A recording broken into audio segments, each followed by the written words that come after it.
Guys, अब हम पढ़ेंगे निर्देशांक ज्यामिति। निर्देशांक ज्यामिति के बारे में। देखो, निर्देशांक ज्यामिति में क्या क्या होता है। निर्देशांक ज्यामिति में पढ़ेंगे हम दो बिंदुओं के बीच की दूरी, एम विभाजन सूत्र, अनुपात दे रखा होगा और बीच की दूरी पूछी होगी, और त्रिभुज का क्षेत्रफल, बिंदु x1 y1 x2 y2 x3 y3 x3 y3 से बनने वाले त्रिभुज का क्षेत्रफल। फॉर्मूला होता है 1/2 x1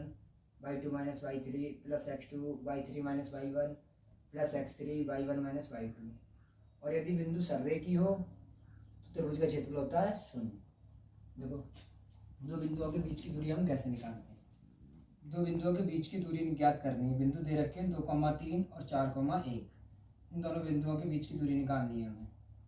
तो देखो, दो बिंदु दे रखे हैं, इसका मतलब है x1 y1, ये दे रखा है हमें x2 y2। और हम जानते हैं कि दो बिंदुओं के बीच की दूरी होती है d बराबर x1 minus x2 under root x1 minus x2 का whole square plus y1 minus y2 का होल स्क्वायर। तो देखो, d बराबर अंडर रूट होता है x1 माइनस x2 का whole square plus y1 minus y2 का होल स्क्वायर। d की जगह d बराबर अंडर रूट x1 की जगह कितना है 2 माइनस x2 की जगह कितना है 4 का होल स्क्वायर प्लस y1 की जगह कितना है 3, y2 की जगह कितना है 1 का होल स्क्वायर। d की जगह d बराबर अंडर रूट 2 में से 4 गए माइनस के 2 का होल स्क्वायर प्लस 3 में से 1 गया 2 का होल स्क्वायर। क्या करना है d बराबर अंडर रूट माइनस 2 का होल स्क्वायर होता है 2 दूनी 4 प्लस 2 का होल स्क्वायर होता है 4। ये निकल के आया d बराबर अंडर रूट 4 और 4 कितने होते हैं 8। अब देखो, d की जगह d बराबर 4 को हम निकालें यदि रूट से बाहर तो प्लस माइनस 2 अंडर रूट 2। निकल के आई दो बिंदुओं के बीच की दूरी। अगला सवाल है a कॉमा बी और माइनस का a कॉमा माइनस के b। इन दो बिंदुओं के बीच की दूरी हमें ज्ञात करनी है। और हमें पता है ये होता है x1, ये है y1, ये x2 और ये है y2। इन दो बिंदुओं के बीच की दूरी निकालनी है। बिंदुओं के बीच की दूरी होती है under root x1 minus x2 का होल स्क्वायर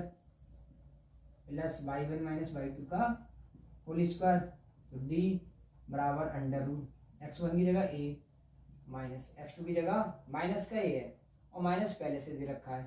तो माइनस माइनस हो जाएगा हमारा प्लस का a का होल स्क्वायर प्लस y1 की जगह कितना दे रखा है b माइनस y2 की जगह दे रखा है माइनस का b। माइनस पहले से है और ये माइनस का b माइनस माइनस प्लस का b का होल स्क्वायर। b की जगह b बराबर अंडर रूट एक ही और एक ही होता है हमारा 2a का होल स्क्वायर प्लस एक b और एक b होता है 2b का होल स्क्वायर। d बराबर अंडर रूट 2a का होल स्क्वायर का मतलब होता है 2 दूनी 4a स्क्वायर। 2b का होल स्क्वायर होता है 2 दूनी 4b स्क्वायर। देखो, d की जगह d बराबर अंडर रूट, पहले 4 कॉमन ले लेते हैं, दोनों जगह 4 है, 4 कॉमन लिया हमने, यहाँ बचा a स्क्वायर प्लस यहाँ बचा b स्क्वायर। और इसे हम ऐसे भी लिख सकते हैं अंडर रूट 4 गुणा under root a square plus b square. और ना तो हम 4 को बाहर निकालते हैं रूट से तो 2 निकल के आएगा d बराबर 2 under root a square plus b square. यही हमारा आंसर है। एम विभाजन वाले उस बिंदु के निर्देशांक ज्ञात कीजिए जो -1,7 और 4,-3 2:3 के अनुपात में विभाजित करता है। उस बिंदु के निर्देशांक ज्ञात करने हैं। ये दे रखा है हमें x1, ये y1, ये x2 और ये y2। ये दे रखा है m1 और ये दे रखा है m2। और अभी हमने पढ़ा था m विभाजन सूत्र, उसमें पढ़ा था कि x बराबर होता है m1 x2 plus m2 x1 upon m1 m2, y बराबर m1 y2 plus m2 y1 upon m1 m2। देखो क्या m विभाजन सूत्र, तो देखो x बराबर m1 x2 plus m2 x1 upon m1 plus m2 और y बराबर होता है m1 y2 plus m2 y1 upon m1 plus m2। Value put करनी है, x की जगह x बराबर m1 की जगह कितना है 2 तो 2 गुणा x2 की जगह कितना है 4 तो 4 प्लस की जगह प्लस m2 की जगह कितना है 3 गुणा x1 की जगह कितना है माइनस का 1 अपॉन में m1 की जगह 2 प्लस m2 की जगह 3 तो x की जगह x बराबर 4 दूनी 8 और प्लस माइनस माइनस 3 एकम 3 अपॉन 3 और 2 कितने होते हैं 5 x की जगह x बराबर 8 में से 3 में कितने बचे 5 अपॉन में 5 5 से 5 काट लें 5 एकम 5 5 एकम 5 तो x इक्वल टू कितना आया 1 या 1 y इक्वल टू निकालना y बराबर निकालना है तो देखो y की जगह y बराबर m1 की जगह कितना दे रखा है 2 दे रखा है गुणा y2 की जगह कितना दे रखा है माइनस का 3 दे रखा है प्लस m2 की जगह 3 दे रखा है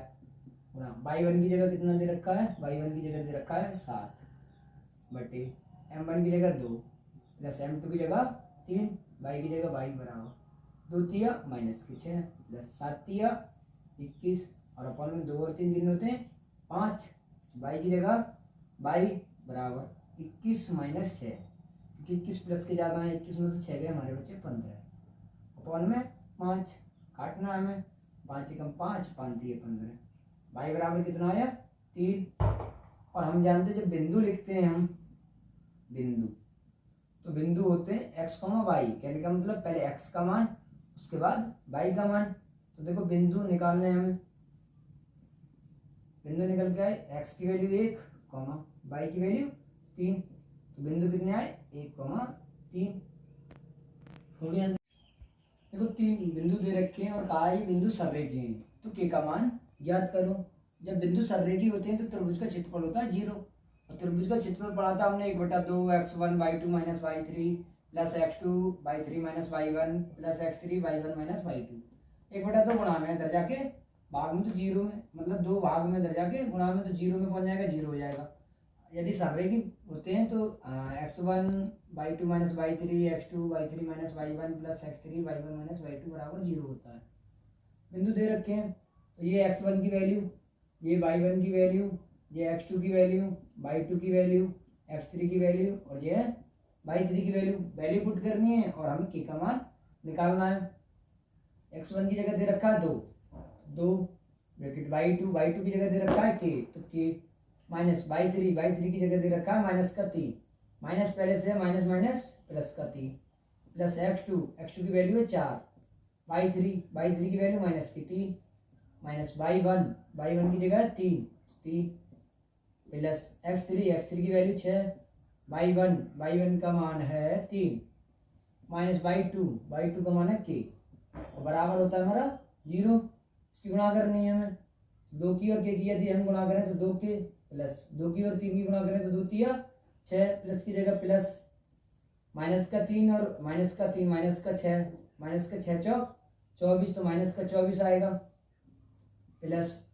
6 तिया 18 और माइनस के 6 के क्योंकि 6 की और k की यदि हम गुणा करें 6 के पहले के वाले सॉल्व कर लो देखो 2k और माइनस के 6 के तो क्या बचा माइनस के 4 के क्यों क्योंकि माइनस की वैल्यू अधिक है ये 24 और 18 प्लस के और प्लस के 6 कितने होते हैं 24 तो ये 24 प्लस के और ये माइनस के 24 बराबर होता है हमारा 0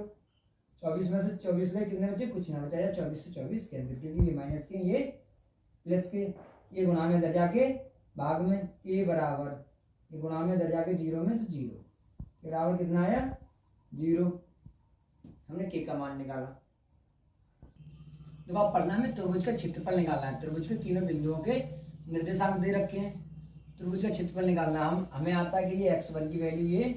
y1 की ये x2 की ये y2 की ये x3 की और ये y3 की अभी हमने त्रिभुज का क्षेत्रफल पढ़ा था अब त्रिभुज के क्षेत्रफल का फॉर्मूला बनाना सीखेंगे देखो होता है 1 2 3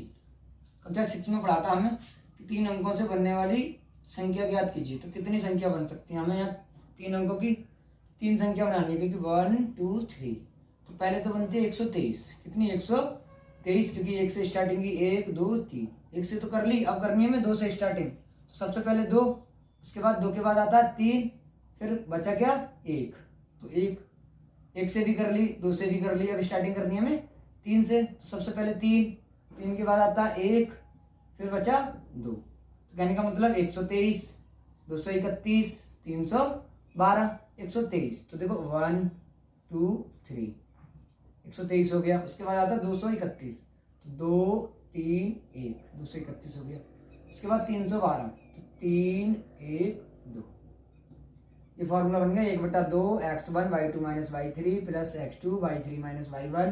plus x3 y1 minus y2। त्रिभुज का क्षेत्रफल होता है 1/2 x1 y2 minus y3 plus x2 y3 minus y1 plus x3 y1 minus y2। Value put करनी है हमें। तो देखो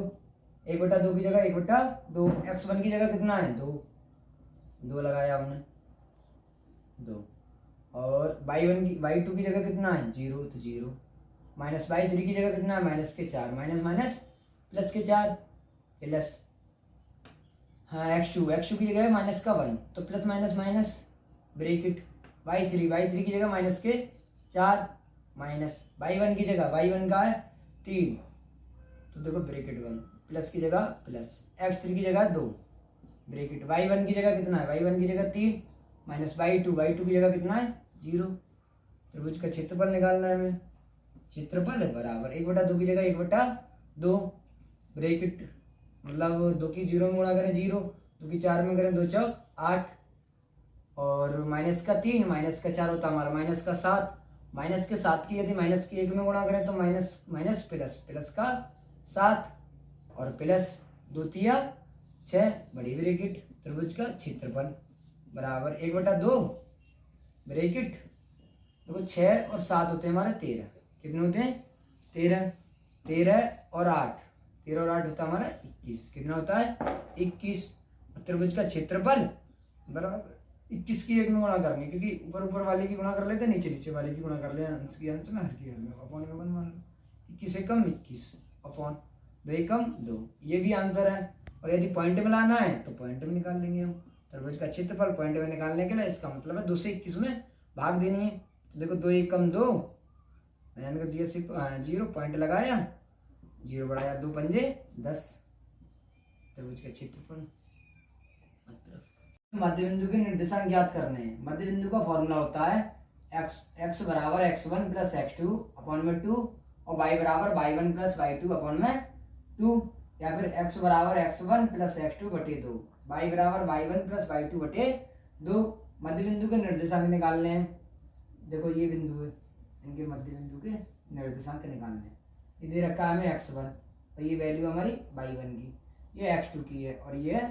y2 की, और हमें पता है कि x बराबर x1 प्लस x2 बटे 2, y बराबर y1 प्लस y2 बटे 2। तो x बराबर x1 की जगह कितना है 4 प्लस x2 की वैल्यू कितनी है 6, और बटे में 2, x की जगह x बराबर 4 और 6 कितने होते हैं 10, और बटे में 2, काटने में 2 एकम 2, 2 पंजे 10, तो x बराबर कितना आया 5। और y की निर्देशांक निकालने, y बराबर y1 प्लस y2 बटे 2, y की जगह y बराबर y1 की जगह कितना है 7 प्लस y2 की जगह कितना है 3 बटे में 2, हमें आता है y की जगह y बराबर 7 और 3 होता है 10 बटे में 2, काटना है 2 एकम 2, 2 पंजे 10, तो y बराबर कितना है 5। और हमें पता है बिंदु के निर्देशांक यदि हमें निकालने होते हैं तो x, y, कहने का मतलब पहले x का मान आता है, उसके बाद आता है y का मान। तो x का मान कितना है 5, y का मान कितना है 5, तो मध्य बिंदु के निर्देशांक कितने निकल के आए 5, 5, यही आंसर है।